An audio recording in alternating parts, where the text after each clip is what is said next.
자, 오늘 설교 본문은 로마서 12장 17절부터 21절까지 말씀입니다. 설교 제목은 악을 대하는 그리스도인의 자세라고 정했습니다. 자, 오늘 본문에 보니까 17절부터 아무에게도 악을 악으로 갚지 말고 모든 사람의 눈앞에서 정직한 일들을 예비하라 하면서 21절까지 말씀 중을 읽어보니까 여기에 악이란 단어가 4번이 반복이 돼요.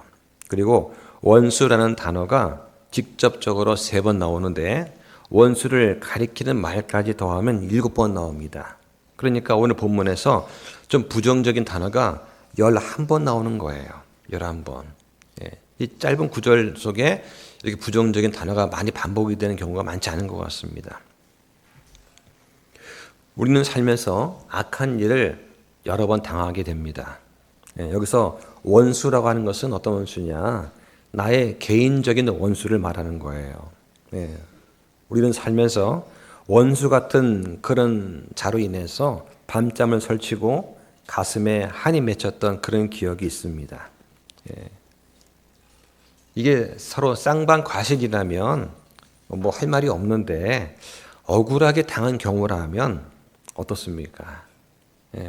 어떨 때는 주님께서 기억해 주십시오 하고 다 내어 맡기고 그런 것 같지만 또 밤이 되거나 그럴 때 다시 기억에서 끄집어내서 그 사건을 다시 곱씹기도 하고 심하면 이게 트라우마로 남기도 합니다.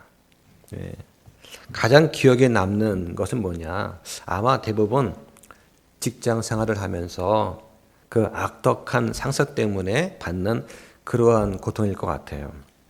직장을 옮기거나 사표를 내는 이유가 그 일이 힘들어서가 아니라 사람이 힘들어서라는 그런 말이 있습니다. 저도 물론 많이 경험을 해봤고요. 자, 로마서 12장은 우리 그리스도인의 합당한 섬김에 대해서 말을 합니다. 구체적으로는 우리 몸을 거룩하고 하나님께서 받으실 만한 살아있는 희생물로 드리는 거예요. 그래서 12장 3절부터 13절까지는 서로 지체가 되어 있는 교회 안에서의 성도의 자세를 말하고 그 이후에 14절부터 21절까지는 교회 밖에서 사회 관계 속에서 우리 그리스도인이 어떻게 처신해야 할 것인가 하는 이야기를 말하고 있습니다. 우리가 지난 몇 주 동안에 계속해서 9절부터 16절까지 한 주에 한 구절씩 읽고 깊이 살펴보고 묵상하는 그런 시간을 가졌습니다. 오늘은 12장 17절부터 21절까지입니다. 12장의 마지막 부분이 되겠습니다. 자, 이 12장에는 그리스도인이 가져야 할 태도 또 생활에 대해서 많은 것을 이야기를 합니다. 일반적으로는 우리 몸, 다시 말하면 우리의 전 인격을 거룩한 희생물, 하나님께서 받으실 만한 살아있는 희생물로 드려야 된다 말씀을 합니다. 그러기 위해서 우리가 이 세상에 동화되지 말아야 된다. 어떻게 해야 됩니까?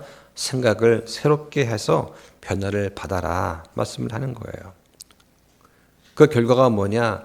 하나님께서 선하시고 받으실 만하며 완전한 뜻이 무엇인지 검증하는 것. 바꿔 말하면 우리 삶을 통해서 우리의 믿음을 일해서 나타내라고 하는 것입니다. 이 말씀은 우리가 세상과 담을 쌓고 살라는 그런 말씀이 아니에요. 세상이 지금 어떻게 변하고 있는지 관심 갖는 거 중요한 것입니다. 우리가 국가와 정부를 위해서 기도하는 이유가 있습니다. 우리가 지금 한 달에 한 번씩 시간을 정해서 전체 기도를 하고 항상 국가와 위정자를 위해 기도를 합니다. 그 이유가 뭐냐? 디모데전서 2장 1절에 보면 내가 권면하노니 무엇보다 먼저 모든 사람을 위해 간구와 기도와 중보와 감사를 드리고 2절에 왕들과 권위를 가진 모든 사람들을 위해서도 그리하라. 이것은 우리가 전적으로 하나님을 따르며 정직한 가운데 조용하고 평화로운 삶을 살고자 함이라 이 말씀을 하시는 거예요. 국가 안보가 위태롭고 치안이 불안하고 국가가 종교를 지배하는 그런 일이 생기면 그럼 우리가 평화롭게 믿음 생활할 수가 없지 않습니까? 그래서 우리가 국가와 유전자를 위해서 기도를 하라는 거예요. 이 말씀은 우리가 거리에 나서서 정치와 사회에 적극적으로 참여하라는 그런 말씀이 아닙니다. 그런 것들은 개인의 자유예요. 저는 반대하지 않습니다. 그런데 우리와 믿음과 교리가 또 생각이 서로 다른 교단들이 모여서 연합 예배를 드린다. 제 입장에서는 불편한 것은 사실입니다. 우리가 거부하는 사도신경, 주기도문부터 예배가 시작이 돼요. 겉으로 드러난 것은 동성애 반대, 차별금지법이지만 사실 그것은 많은 사람들을 끌어모으기 위한 것이고 그 이면에는 더 많은 정치적인 이슈가 숨어 있습니다. 무엇보다도 WCC 같은 종교 통합을 추진하는 교단이 주축이 되어서 움직입니다. 우리는 교단이 없기 때문에 다른 교회에서 뭘 함께 추진하자 이런 거는 거의 없어요. 각자 교회의 재량에 맡기는 것입니다. 우리도 한때 같은 교리를 가진 교회끼리 연합을 해서 예배를 한번 드려봤습니다. 근데 어떻습니까? 100명도 안 되는 그 적은 이혼이 모였지만 하나 된다는 거 결코 쉽지가 않습니다. 별로 결과가 좋지 못해요. 그런데 교리가 다른 교단과 연합을 한다? 거리에서 피켓 들고 외치고 어떻게 보면 스트레스를 풀면서 행진하면서 그러면 하나님께서 더 잘 들어주실까요? 아니면 그냥 교회 내에서 교회가 합심을 해서 전체 기도를 하면서 정말 진심으로 국가와 나라와 위정자를 위해 기도하는 거 이건 좀 덜 들어주실까요? 어떻습니까? 많은 수가 모여서 거리 행진을 하면서 예배를 들어야 하나님께서 들어주시는 건 아니에요. 그건 사람의 방법입니다. 그러면 사상에 대해서 우리는 어떤 생각 가지고 있는가? 이 관점에 대해서 잠시 말씀을 드리려고 합니다. 우리 그리스도인들이 가장 기다리고 바라는 것 중에 하나가 뭐냐? 주님께서 다시 오시는 것입니다. 이게 언제냐? 이 질문에 대해서 크게 세 가지 관점이 있어요. 바로 무천년주의, 후천년주의, 그리고 전천년주의입니다. 우리는 세대주의적 전천년주의를 믿습니다. 그게 우리 믿음이에요. 자, 한번 도표를 보겠습니다. 자, 첫 번째가 뭐냐? 무천년주의가 있어요. 이것은 이 땅에 문자 그대로 예수 그리스도의 천년왕국이 이루어지지 않는다는 걸 믿는 거예요. 않는다는 거. 그래서 요한계시록 20장에 천년을 상징적으로 해석을 합니다. 그리스도께서 그분의 교회를 통해 영적으로 다스리시는 현재의 교회 시대가 천년왕국이다 라고 보는 거예요. 따라서 예수님께서 공중 강림을 하시고 우리가 부활과 휴거한다는 거 인정하지 않습니다. 그들은 휴거를 인정하지 않아요. 오직 새하늘과 새 땅에 임할 때 그때 단 한 번의 사건만을 인정하는 거예요.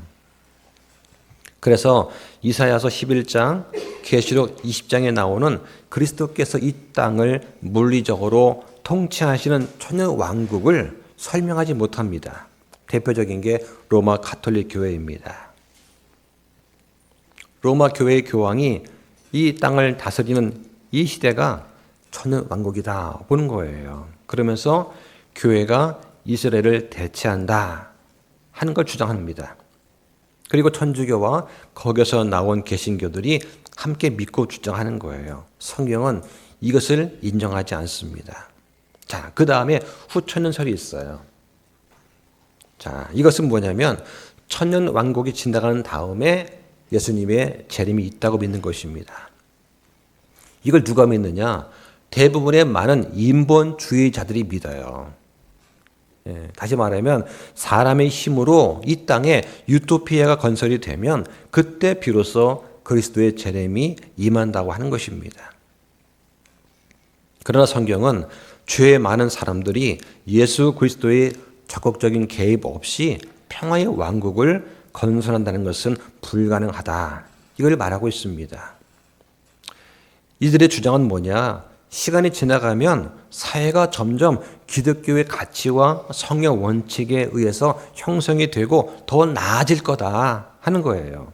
그래서 세계의 사회적, 문화적 변혁과 정의와 평화를 가져올 거다라고 주장을 합니다. 이건 진화론적 관점이에요. 자, 그런데 역사가 증명하듯이 사람의 본성이 약하지 않습니까? 악해요. 그러니까 시간이 지나면 지날수록 인간의 사회는 점점 더 타락합니다. 하나님을 더 대적합니다. 평화와 공존을 내세우면서 종교가 통합을 하고 하나님께서 경계를 세워서 나누어 놓으신 그 민족들이 서로 뭉치고 섞이려고 하는 거예요. 그러니까 후천연설은 뭐냐? 사람의 노력으로 하나님의 왕국이 이루어질 수 있다라고 생각하는 것입니다. 성경은 뭐라고 합니까? 복음을 통해서 사람들이 하나님께 돌아오도록 해야 하는데 이들은 뭘 주장하느냐? 복음을 통해서 사회를 개혁해야 된다. 복음을 통해서 문화적 발전을 꾀하려고 하는 거예요. 이게 후천년주의자들입니다. 자, 그 다음에 우리는 뭘 믿느냐? 우리는 전천년주의를 믿는 거예요. 요한계시록 20장 1절로 6절에 나오는 1000년 동안 지속되는 그 왕국이 시작이 되기 전에 예수님의 재림이 있다는 것을 믿는 것입니다. 우리는 성경에서 말씀하는 대로 전천년설을 믿어요. 그러면 이 천년 왕국에 누가 들어가서 살게 되느냐? 예. 자, 그 다음 그림 보여줄까요? 예. 자, 시간상 다 설명 못 드리고, 자, 여기 보면은 이제 천년 왕국의 도표가 있습니다. 여기 교회가 지금 어디 위치하는 거 잘 보세요. 이 천년 왕국에 들어가는 그 사람들은 두 종류가 있는데, 부활한 몸을 가지고 들어가는 사람들이 있고, 부활하지 않은 몸을 가지고 들어가는 이 두 종류가 있어요. 첫 번째는 예수 그리스도 이전에 하나님을 믿고 죽었다가 부활한 이방인과 유대인들이 있습니다. 이들은 부활한 몸을 가지고 들어가요. 또 우리 같은 신약 교회의 사람들, 우리도 부활하고 휴거해서 부활한 몸을 가지고 들어갑니다. 우리는 환난기를 통과하지 않아요. 자, 세 번째는 환난기에 구원받고 순교한 그런 유대인과 이방인들입니다. 이들은 부활한 몸을 가지고 들어가는데 이들은 교회가 아니에요. 예수님께서 공중 강림하실 때 우리 모든 교회가 한 몸이 돼서 함께 올라갑니다. 그런데 환난기 때 그때 구원받고 순교한 사람들은 교회가 아니에요. 그들은 환난 성도들입니다. 이걸 구분하지 못하니까 환난 중 휴거니 뭐 환난 후 휴거 이런 말 나오는 거예요. 자, 네 번째는 환난기를 통과하고 살아남은 유대인과 이방인이 있어요. 이들은 부활하지 않은 몸, 육체를 가지고 들어갑니다. 다섯 번째는 천년 왕국 기간 중에 태어난 그런 사람들이 있어요. 이들도 역시 부활하지 않은 그런 몸을 가지고 천년 왕국에서 살면서 자손을 낳아서 기르는 것이 되겠죠. 자, 정리하면 무천년설 혹은 후천년설을 믿는 사람들은 어떠냐? 이 땅에서 평화와 번영을 말합니다. 그리고 이 땅에 소망을 두는 그런 사람들이에요. 예. 성경에서 유대인들이 받아야 될 그 복을 교회가 이어받아야 된다라고 믿기 때문에 이 땅에 소망이 있다고 보는 것입니다. 이들은 그리스도의 재림 이전에 세상에서 긍정적인 변화를 구상을 합니다. 적극적으로 정치, 사회 참여를 합니다. 그래서 세상을 좀 더 살기 좋은 곳으로 바꿔야 된다라고 생각을 하는 것이 바로 무천년주의자 그리고 후천년주의자들이에요. 그러니까 복음의 확산을 통해서 이 땅에 점진적으로 발전해서 나중에는 평화와 정의 시대로 이어질 것이다 라고 믿는 것입니다. 성경은 그렇게 말하지 않습니다. 땅은 유대인에게 약속된 것이지 신약교회는 이 땅의 복이 약속되지 않았어요. 우리는 하늘의 영적인 복이 약속된 그런 사람들입니다. 이걸 혼동하니까 자꾸만 이 땅에 애착을 두고 물질적인 복을 추구하는 그런 왜곡된 신앙이 자리를 잡게 된 것입니다. 이에 반해서 우리 전천년설을 믿는 사람들은 어떠냐? 그리스도께서 이 땅에 재림하셔서 문자 그대로 1000년 동안 다스리시는 그분의 왕국을 이 땅에 세우실 것이다 믿는 거예요.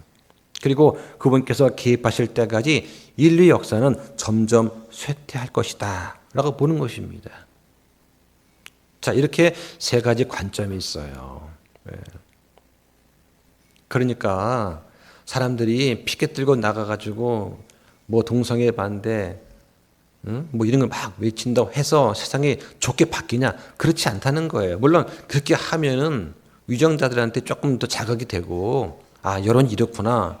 시기를 늦출 수 있지는 모르지만은 결국 안 바뀝니다. 이 땅은 노아와 롯의 때와 같이 될 수밖에 없어요. 그래야 주님이 오시는 거예요. 오히려 우리는 우리의 가족과 우리 자녀들한테 바른 진리를 가르쳐 줘야 돼요. 이게 더 중요한 것입니다. 로마서 12장 3절부터 16절까지 보면 그리스도인이 가져야 될 그런 태도가 잘 나와 있습니다. 그리스도의 몸 안에서 우리의 역할이 있다. 우리가 가식이 없는 위선이 없는 사랑을 하고 악을 혐오해야 된다. 형제를 가족처럼 사랑하고 경쟁하듯이 서로 먼저 존중해 줘야 된다. 이를 게을리하지 말고 열정적으로 뜨겁게 주를 섬겨야 된다. 소망 중에 기뻐하고 환난 중에 인내하며 항상 절박하게 기도하라. 성도의 필요에 따라 나누어주고 손님 대접에 힘써라. 우리를 핍박하는 자를 축복하라. 기뻐하는 자들과 함께 기뻐하고 우는 자들과 함께 슬피 울라. 같은 생각 가지고 겸손히 행하면서 스스로 지혜 있는 것으로 여기지 말라고 하는 거예요. 자, 이런 행동들이 바로 생각을 새롭게 함으로 변화된 그런 사람들의 표시입니다. 우리가 이게 너무나 중요해서 한 주에 한 구절씩 설명드렸어요. 자, 어떻습니까? 지금 이 시대에 우리나라에 우리 교회에 이런 모습이 있습니까? 세상이 우리 그리스도인들을 바라보는 시각은 어떻습니까? 우리가 정말 말씀대로 이렇게 살아왔다면 세상이 우리를 바라보는 시각은 많이 달랐을 거예요. 근데 현실은 어떻습니까? 우리 그리스도인들이 그렇게 살고 있지 않다라고 하는 것을 반증해 주고 있잖아요. 오늘 말씀드릴 어떻게 보면은 가장 큰 변화의 표시 중에 하나가 좀 남아 있어요. 바로 어떻게 악에 반응하는가, 원수를 어떻게 대하는가 하는 것입니다. 자, 저도 이거 말씀 준비하면서 참 제 자신이 많이 부족함을 느낍니다. 악에 대해서 어떻게 반응하는가, 원수를 어떻게 대하는가. 운전을 하다가 앞에 노란불이 딱 켜졌어요. 그럼 어떻게 됩니까? 속도를 줄이거나 멈춰야죠. 그런데 앞에 택시가 싹 껴들어요. 그리고 갈 것처럼 쭉 가다가 확 멈춥니다. 전 택시가 갈 줄 알았어요. 하지만 노란불이기 때문에 저는 멈췄습니다. 그런데 택시가 갈 줄 알고 안 멈추면 어땠을까요? 택시를 받았겠죠? 택시는 그걸 노렸을 거예요. 요즘에 손님도 없고 영업도 안 되는데 병원에 좀 누워있자. 응? 차도 좀 수리하면서 한 달 누웠으면 되겠지. 이런 마음 없었을까? 저는 그 생각 딱 든 거예요. 노란불이니까 속도 줄이고 서야 되겠다. 마음 먹고 내가 안 섰으면 앞차고 나하고 한 30cm? 그거밖에 안 남았어요. 택시가 팍 쓰더라고요. 세상이 참 악하구나. 악하구나. 네. 또 한 번은 가는데 오토바이가 싹 껴들어요. 오토바이가 우회전 하려고 할 때 일단 멈췄다가 가야 되거든요. 근데 아무도 횡단보도 사람 없어요. 갈까 말까 하고 있는데 오토바이가 싹 껴들어서 앞에 탁 쓰는 거예요. 제가 일단 멈추지 않았으면 저 오토바이를 받았을 겁니다. 네. 그럼 그 뒤에 결과는 뻔하잖아요. 세상이 참 악하구나.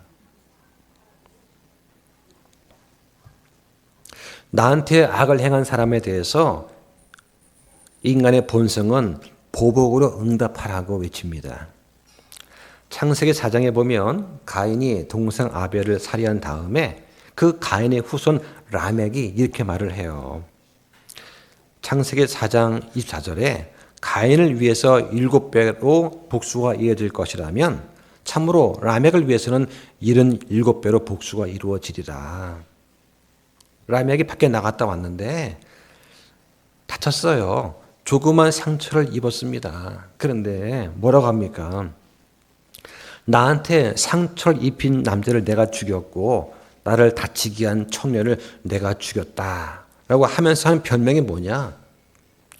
가인을 위해서 7배로 복수가 이루어진다고 하는데 나 라멕을 위해서는 77배로 복수가 이루어져야 될 것이다. 자기 정당 방위를 넘어서서 정말 살인에 대해서 가책이 전혀 없는 거예요. 예. 가인보다 11배나 많은 77배를 복수하겠다라고 하는 것이죠. 예. 예수님께서는 뭐라고 하십니까? 누가 너한테 해를 가하거든 베드로가 7번째 용서하면 될까요? 아니야. 70번씩 7번이라도 해야 돼. 정반대 아닙니까? 그럼 우리 그리스도인은 어떤 자세를 가져야 되느냐? 오늘 본문을 읽고 나니까 어떤 생각이 드십니까? 네. 성경학자 반즈는 이렇게 말을 했습니다. 아마도 이 구절은 기독교에서 가장 어려운 가르침 중에 하나가 될 것이다. 그리스도께서 요구하시는 건 정말 엄격하다.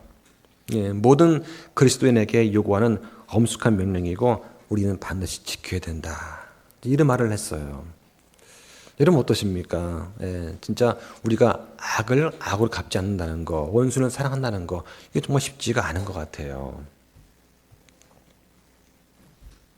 그래서 악에 대한 우리의 반응하는 방법은 어떻게 되느냐? 성경에는 이렇게 말을 합니다. 첫 번째로 악을 악으로 갚지 말라고 합니다. 오늘 로마서 12장 17절에 아무에게도 악을 악으로 갚지 말라. 이렇게 말을 하는 거예요. 바울도 이렇게 말을 했습니다. 조심하여 아무도 누구에든지 악으로 악을 갚지 말고 도리어 너희 가운데서도 선하고 모든 사람에게 선한 것을 항상 따라야 된다.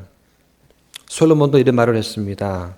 너는 말하기를 내가 악을 갚겠다 하지 말고 오직 주를 바라라. 그분께서 너를 구원하실 거다. 말씀합니다. 예수님도 이렇게 말씀하셨습니다. 나는 너에게 이르노니 너희는 악에게 맞서지 말라.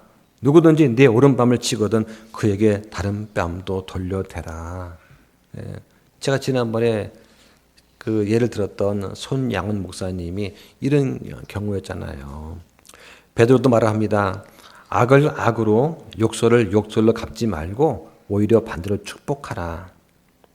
이런 일을 위해서 너희가 부르심을 받은 줄 아나니 너희가 복을 상속받게 하려 함이다. 그 말을 하는 것입니다.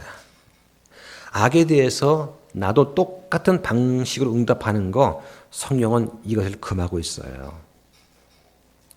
자, 세상 일은 어떻습니까?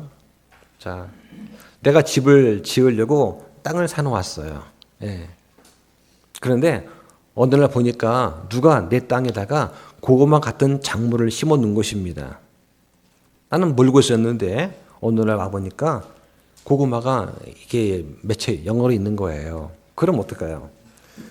허락도 없이 내 땅에 심었으니까 내 마음대로 고구마를 뽑아버리면 될까요? 그러면 체포당합니다. 그러니까 어떻게 되느냐? 법적으로 소송을 제기하거나 아니면 고구마 심은 사람한테 사용료를 달라고 하면서 문제를 풀어나가야 돼요. 그러니까 내 땅이라고 해가지고 내 마음대로 처리할 수 없다는 것입니다. 이게 세상의 법이에요. 살인한 자는 살인에 처해야 된다 생각을 해가지고 내 가족 해친 자를 내 마음대로 똑같이 살해할 수가 없어요. 우리는 구약시대 유대인이 아니거든요. 법이 있습니다. 법대로 해야 되는 것이죠. 그런데 하나님께서 하셔야 될 그 일을 내가 대신하고자 한다는 것은 이것은 월권이 된 것입니다. 이건 내가 죄를 범하는 것이 되는 거예요. 악에 대해서 선으로 응답하라고 하시는 거예요. 먼저 우리의 관심은 무엇이 하는가 주목할 필요가 있습니다. 자, 오늘 본문 17절 보시죠. 17절, 18절. 아무에게도 악을 악으로 갚지 말고 모든 사람의 눈 앞에서 정직한 일들을 예비하라. 가능하다면 너희가 할 수 있는 대로 모든 사람과 화평하게 지내라고 합니다. 여기 보니까 다른 사람들이 보기에 정직한 일들을 예비하라고 하는 거예요. 내가 양심적으로 부끄럽지 않아야 되지만 또 남들 보기에도 정직하게 행동해야 됩니다. 이게 지혜로운 거예요. 남들이 뭐라 하든 나만 옳으면 돼가 아니에요. 모든 사람의 보기에도 정직해야 됩니다. 여기서 정직하다는 그 말은 뭐냐? 칭찬할 만한 흠잡을 것이 없다는 그런 뜻입니다. 그리스도인들이 다른 사람으로부터 좋은 평판을 받는 거 중요한 것입니다. 내가 동네에서 비난과 책망을 듣는다면 내가 하고픈 대로 해서 원수를 내 마음대로 갚아가지고 그렇게 비난과 책망 듣는다면 그러면 나는 그 동네에서 복음을 전할 수가 없게 되는 거예요. 18절에 가능한 한 모든 사람과 화평하게 지내라 그 말씀을 합니다. 여기서 볼 것은 무조건 화평하라는 게 아니에요. 가능하다면 할 수 있는 대로 화평케 지내라고 하는 것입니다. 평화나 관용이라는 그런 미명으로 기독교가 아무거나 받아들이고 모든 걸 눈 감아주는 것이 아니라 배척할 것은 배척해야 된다. 그런 의미가 내포되어 있습니다. 따라서 우리의 반응은 선으로 악에 답하는 것입니다. 오늘 본문 보시죠. 20절에 그러므로 내 원수가 줄이거든 그를 먹이고 그가 목마르거든 그에게 마실 것을 주라. 그리하므로 내가 그의 머리 위에 불타는 수출을 쌓으리라. 자, 이 말씀은 믿지 않는 사람들의 보기에는 어리석은 것입니다. 구태여 그렇게까지 할 필요가 있나? 라고 생각할 만한 것이죠. 그런데 성도인 우리한테는 악보다 더 큰 능력, 곧 악을 충분히 이기고도 남을 선이라는 능력이 있어요. 이거를 잘 사용해야 된다. 그런 권고의 말씀입니다. 그리하므로 원수의 머리 위에 불타는 수출 쌓으리라. 이 말씀에 대해서 여러 가지 견해가 있어요. 예. 첫 번째는 뭐냐? 수출 담은 그릇을 머리 위에 이고 다님으로써 자신이 회개했다는 것을 사람들한테 보여주는 그런 이집트의 풍습을 반영했다라는 그러한 견해가 있습니다. 또 하나는 불을 꺼뜨린 자가 이웃에게 가서 불씨를 빌려오는 광경을 묘사하는 것으로 보는 견해가 있습니다. 예. 그 당시에는 불씨를 굉장히 중요하게 여겼기 때문에 불을 꺼뜨린 자한테 불씨를 빌려주는 것을 엄청난 큰 호의로 여겼다고 합니다. 자, 세 번째는 뭐냐? 숯불을 쌓는 것은 은혜를 베푸는 것으로 해석을 하는 거예요. 예, 그러니까 하나님께서 믿는 사람들한테 허락하신 유일한 복수 방법이 바로 숯불을 쌓는 거다. 그러니까 은혜를 베풀므로써 원수가 자기 행동에 대한 후회와 부끄러움을 가지고 죄악에서 돌이키게 된다는 거. 자, 이걸 좀 말하고 있는 것입니다. 그러니까 결과가 어떻게 되든지 간에 우리는 주의 명령을 따라서 원수들을 친절함과 관용으로 대해야 된다. 성도로서 우리가 원수한테 취할 수 있는 유일한 행동은 뭐냐? 그들로 하여금 부끄러움과 양심의 가책을 느끼게 만드는 거예요. 그 원수가 회개하든 말든 우리는 우리의 할 일을 하는 것입니다. 모세율법에도 이렇게 나와 있습니다. 출애굽기 보시면 23장 5절에 내가 만일 너를 미워하는 자의 나귀가 집 밑에 깔린 걸 보거든 그를 돕고 싶지 아니하여도 반드시 그와 함께 도울지니라. 내 원수가 어떤 악한 일을 당했습니다. 예. 그럴 때 아예 고생통이다 하지 말고 가서 도와주라고 하는 거예요. 예. 돕고 싶지 않아도 반드시 도와주라고 하는 겁니다. 예. 또 다윗이 사울한테 보여준 그런 호의가 있습니다. 사무엘상에 보면은 다윗한테 사울이 이런 말을 합니다. 나는 너한테 악으로 보답했는데 너는 나한테 선으로 보답을 했으니 너는 나보다 더 의롭도다. 사울이 이렇게 깨닫고 다윗한테 야, 네가 정말 의롭구나. 이런 말 했다고 해서 사울이 변화됐습니까? 안 그랬어요. 이런 말 하고도 또 사울은 다윗을 죽이려고 또 계속했습니다. 나중에 비참한 최후를 맞이하지 않습니까? 솔로몬도 이게 조언을 합니다. 내 원수가 줄이거든 빵을 주어 먹게 하고 목마르거든 물을 주어 마시게 하라. 내가 그의 머리 위에 불타는 숯을 쌓으면 주께서 너에게 보답해 주시리라. 다시 말하면 원수한테 은혜와 친절을 베풀어서 그를 부끄럽게 만들어라. 그러면 주께서 너한테 보답해 주신다라고 하는 거예요. 자, 예수님께서도 또 이런 말씀을 또 하셨습니다. 좀 찾아볼까요? 자, 마태복음 보시죠. 마태복음 5장 38절 보겠습니다. 그들이 눈은 눈으로 이는 이를 갚으라 하고 말했음을 너희가 들었으나, 자, 이 말씀이 뭐냐면 신명기 19장 21절, 레위기 24장 20절에 나오는 그 말씀이에요. 이런 율법의 말씀을 너희가 들었지만 하는 거예요. 그런데 나는 너에게 이르노니 너희는 악에 대항하지 말라.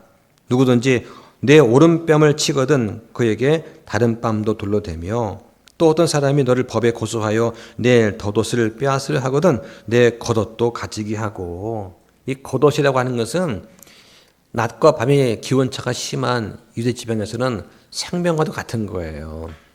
근데 그것도 가지게 하라는 것입니다. 누구든지 너희한테 억지로 1마일 가게 하거든. 자, 예전에는 오리를 가게 하거든 심리를 같이 따라가 주라 하셨지 않습니까? 근데 이제 이게 지금 누가 그 오리 심리 이거 쓰지 않잖아요. 그러니까 그냥 그런 영어의 단위를 사용해서 1마일을 가게 하거든 함께 2마일을 가라 이렇게 바꿔놨습니다. 네게 구하는 자에게 주고 네게 꾸려고 하는 자는 너를 외면하지 말라 이렇게 말씀하는 거예요. 자, 이런 말씀이 쭉 나오면서 거기 44절에 보니까 나는 너에게 이르노니 너희 원수들을 사랑하고 너희를 저주하는 자들을 축복하며 너희를 미우는 자들에게 선을 행하고 악의를 품고 너희를 다루며 너희를 핍박하는 자들을 위해 기도하라고 합니다. 이게 예수께서 주신 말씀이에요.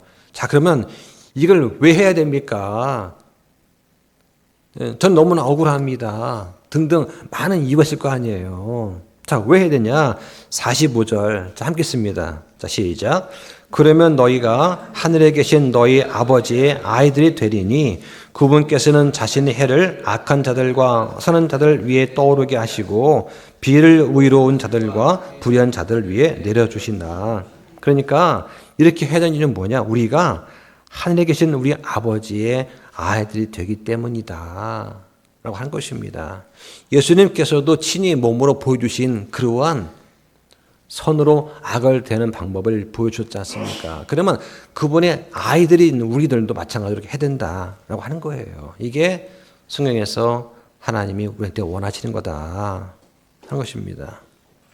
사람들은 상황에 따라서 복수를 하기도 하고 자기 방어를 하기도 하고 저항하기도 하고 또 도망치기도 합니다. 또는 그냥 무력하게 희생을 당하기도 해요. 근데 그리스도인들은 사랑으로 반응하라고 지금 가르치시는 겁니다. 자, 그 이유가 뭐냐? 우리가 선으로 반응해야 되는 이유가 뭐냐? 복수는 하나님의 권한이기 때문입니다. 자, 오늘 본문에 로마서 12장 19절 보겠습니다. 자, 12장 19절 자, 함께 읽습니다. 시작. 극진히 사랑하는 자들아 너희 스스로 원수를 갚지 말고 도리어 진노에 맡기라. 기록된 바 원수 갚는 일은 내 것이니 내가 갚으리라. 주가 말하노라 하였느니라. 자, 너희 스스로 원수 갚지 말고 도리어 진노에 맡기라. 즉 하나님의 진노하심이 역사할 수 있는 기회를 마련해 드리라 하는 겁니다. 자, 근데 만약에 우리가 이런 바울의 권고를 무시하고 그냥 우리 스스로가 원수를 갚고자 한다면 어떻게 되느냐? 그러면 하나님께서 역사하실 기회를 차단하는 그런 결과가 되는 거다. 그럼 이게 월권이라고 하는 거예요. 하나님은 절대 공의로운 분이시기 때문에 언제나 가장 정확한 판단을 하십니다. 근데 사람은 어떻습니까? 한쪽으로 치우치기 쉬워요. 감정에 영향을 받는 그런 존재입니다. 하나님께서는 적절한 때에 적절한 방법으로 적절한 조치를 취하실 것입니다. 그런데 만약에 우리가 원수에 대해서 직접 복수의 칼을 뻗는다면 이것은 하나님의 정의를 믿지 않는 것과 똑같다라고 하는 것입니다. 사무엘상에 보면 다윗이 자기한테 모욕을 준 나발이 나와요. 그래서 다윗이 이 나발의 가축들을 많이 지켜주고 도움을 줬는데, 그래서 좀 배가 고파가지고 먹을 걸 구하니까 나발이 거절하지 않습니까? 그래서 자기는 모욕한 나발한테 복수하려고 마음먹고 있었는데, 그때 하나님께서 어떻게 합니까? 이 나발의 아내인 아비가일을 보내서 급히 이를 막죠. 그리고 하나님께서 직접 이 나발한테 복수를 하십니다. 만일 다윗이 직접 복수를 했다면, 또 하려고 했다면 하나님께서 개입하실 그 기회를 차단하는 것이고, 그리고 그 뒤에 이어질 것들이 별로 좋은 결과 안 나왔을 거예요. 하나님은 공정하게 집행할 능력을 갖고 계십니다. 하나님은 노하기를 더디하세요. 또 하나님은 사람의 마음을 잘 아십니다. 자, 이게 나홈서 1장 1절과 2절에 잘 나와 있어요. 자, 그러면 하나님께서 어떻게 복수하시나? 하나님은 복수를 행할 도구를 갖고 계십니다. 그 첫 번째 예가 뭐냐? 바로 법이에요. 왕과 총독들입니다. 이건 현대 따지면 정부 당국에 해당이 되는 거예요. 베드로전서 2장 13절 14절에 보면 주를 위해 사람의 모든 규례에 복종하되 왕에게는 최고 권위자에게 하듯 하고 총독들에게는 악을 행하는 자를 징벌하고 잘 행하는 자를 칭찬하기 위해 그가 보낸 자들에게 하듯 하라고 하는 것입니다. 하나님은 법과 정부 당국 이걸 통해서 복수를 또 하시는 거예요. 또 죄의 타락에 대해서 직접 심판하십니다. 로마서 1장 32절에 그들이 이런 일들을 행하는 자들은 죽어야 마땅하다는 하나님의 심판을 알면서도 라고 말씀을 하는 것이죠. 하나님은 분명히 심판하실 것입니다. 세 번째는 주님께서 타오르는 불로 징벌을 하십니다. 데살로니가 후서 1장 8절에 하나님을 알지 못하는 자들과 우리 주 예수 그리스도의 복음에 순종하지 않는 자들한테 타오르는 불로 징벌하신다. 분명히 말씀을 하시는 거예요. 우리는 그러므로 하나님의 진노하심의 자리를 내주어야 됩니다. 사람의 분노는 하나님의 의를 이루지 못하기 때문입니다. 사람의 분노는 거의 육체 행위에 가까운 거예요. 자, 하나 보겠습니다. 갈라디아서 5장 19절 보시죠. 자, 19절과 20절은 제가 읽습니다. 한편 육신의 행위들은 명백하며 그것들은 이것들이니 곧 간음과 음행과 부정함과 색욕과 우상숭배와 마술과 증오와 불화와 시기심의 경쟁과 진노와 다툼과 폭동과 이단파당과 21절 함께 봅니다. 시작. 시기와 살인과 술취함과 흥청됨과 또 그와 같은 것들이니라. 내가 또한 전에 너에게 말한 것 같이 이것들에 대하여 미리 너에게 말하노니 그런 것들을 행하는 자들은 결코 하나님의 왕국을 상속받지 못하리라. 자, 이거와 똑같은 말씀이 고린도전서 6장 9절로 11절에 나옵니다. 자, 이들은 어떤 자들이냐? 불의한 자들이에요. 불의한 자들. 즉 하나님의 왕국을 상속받지 못하는 자들은 누구냐? 불의한 자들. 다시 말하면 구원받지 못한 자들입니다. 그에 반해서 우리는 어떻습니까? 우리는 의롭다고 인정받은 사람들이에요. 그걸 누가 증명합니까? 우리 안에 계신 성령님께서 그걸 보증해 주시는 거예요. 그래서 우리 그리스도인들은 이런 불의한 일들을 하지 않습니다. 한다면 반드시 하나님의 징계가 있어요. 그런데 징계가 없다면 어떠냐? 그 사람은 구원받은 적이 없는 사람이다 하는 거예요. 그러므로 하나님의 왕국을 상속받지 못한다 말씀하시는 겁니다.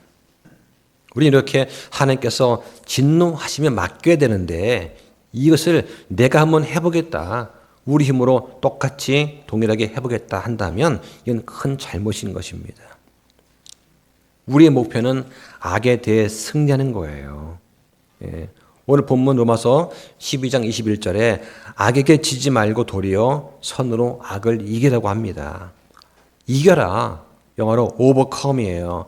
이겨라는 말은 성경에 33번 나옵니다. 신약에 24번 나와요.